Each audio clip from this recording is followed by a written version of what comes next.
Okay, y'all, it's time to face facts. We all procrastinate in our own way, and some more than others, and since you're watching this video, that's probably you. If you're anything like me, you have all these really big ideas, and you even know the steps that you need to take to achieve these goals or these ideas, but when it comes to actually completing the task, you hit this procrastination wall. Now, I'm gonna go ahead and squash this internal negativity that you have, saying that procrastination is because you're lazy or unmotivated, because that's just not the case. Most of the time, you're procrastinating because of fear, and also the task might just not be fulfilling. It might be kind of boring. So it's not that you're lazy. There are a lot of underlying reasons why you're procrastinating. And also, look how cute my son is. Hey, Ollie.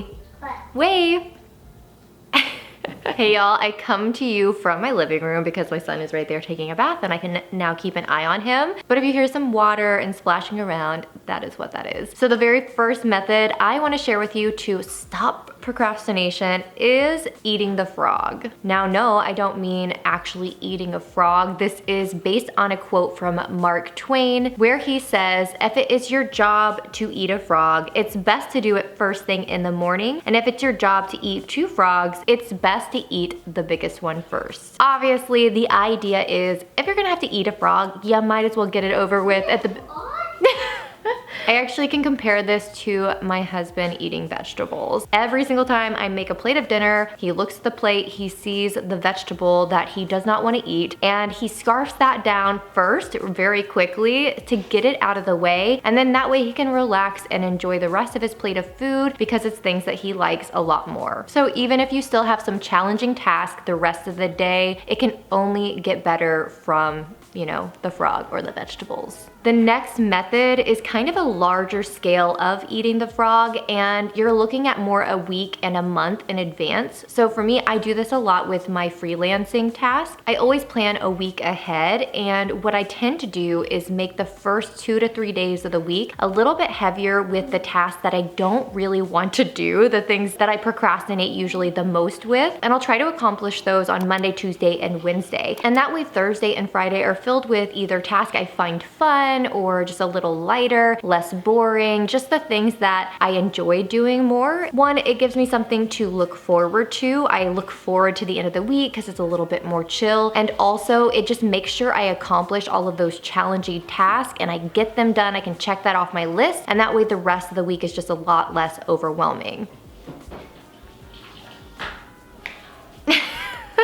Next on my procrastination methods is giving yourself a time limit. If you are familiar with a lot of these productivity or time management type of videos, you've probably heard of Parkinson's Law. This is the idea that work expands to fill the time allotted for its completion. This means that you might take longer to complete a task or even procrastinate closest to the due date just because you're given all of that time. So for example, if we're looking at a larger project and you know you have until the end of the month to do it, then most of the time you will take up until the end of the month to actually complete the task. Whereas if you said, this project should take me about 4 hours, and maybe you allotted an hour a day for 4 days, then you would probably get it completed in 4 days. So the way to combat this is by setting yourself a more accurate time limit to complete each task. If you are starting your business for the first time and you're new to some of these tasks that you need to complete, then I suggest timing yourself as you complete them. I actually have a system where I'm doing that right now because I've been adding a few different things into my weekly workflow, like writing a weekly newsletter. And I asked myself, how long should it take me to write this newsletter? And I'm not really sure. So I actually have a stopwatch in my Notion dashboard page. So when I start a newsletter or start another task that I don't do very often, I'm timing it. And then after a few weeks, I'll have a really good average of how long this task should take me. And then in the future, I can actually set a timer. If it takes me an hour and a half to complete my weekly newsletter,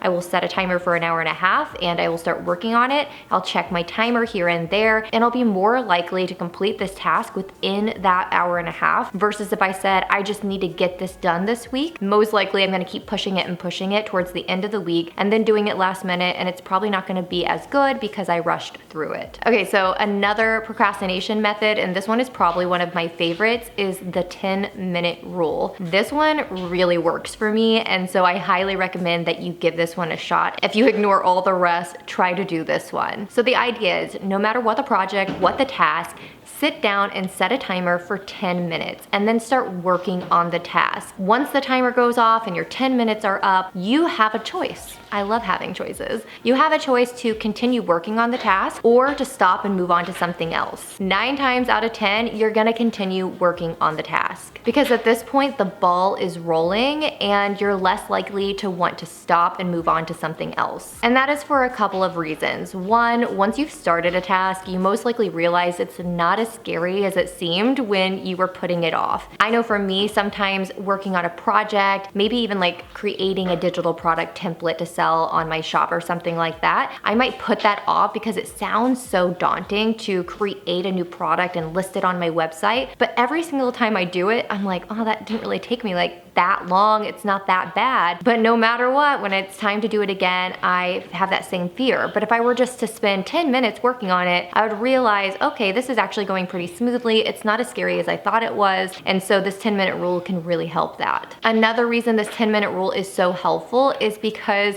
at least for me, once I get started on something, it usually sparks motivation. Using this video as an example, I really just was not in the mood to film today. I'm really tired. I have my kid home and it's spring break, so he's home all day. I don't really have any of that private time to record a video. What, buddy? Obviously, as you can see, sometimes it's distracting having a kid around when you're filming, but I've been trying to just lean into that more, have him in the background, have him on the side taking a bath. If you hear a little background noise, it's not the end of the world. And then once I started filming today, I actually started feeling motivated. I'm kind of excited to see how the video turns out. So the point is, give yourself 10 minutes, get started on a task, and most likely it's not as bad as you think. Don't worry, I have another method for you, and this is pairing an unenjoyable task with an enjoyable one. There's a lot of stuff out there about multitasking and how it just does not work and that you're not putting enough focus into one task, so a lot of people are anti-multitasking, but this is not really multitasking. This is just pairing something fun and enjoyable along with a not so enjoyable task. For example, maybe you have a task you really don't want to complete.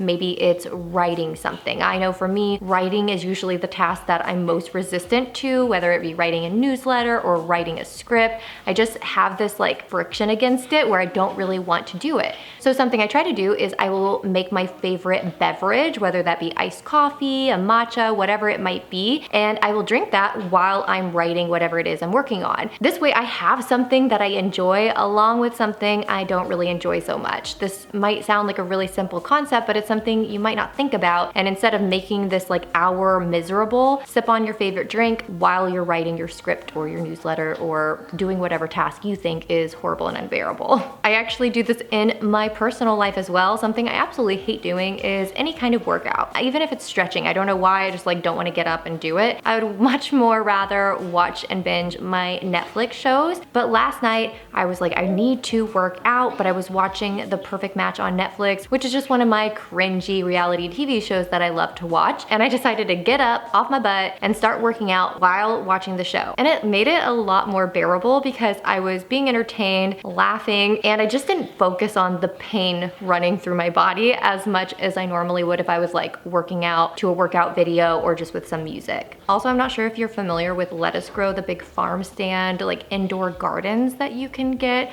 but mine got delivered the other day and I think my seedlings are here, so I'm gonna go check that out and then we'll wrap this up. Okay, so by the way, this is the farm stand I was referring to. This is my son, Oliver. Say hey. Hey.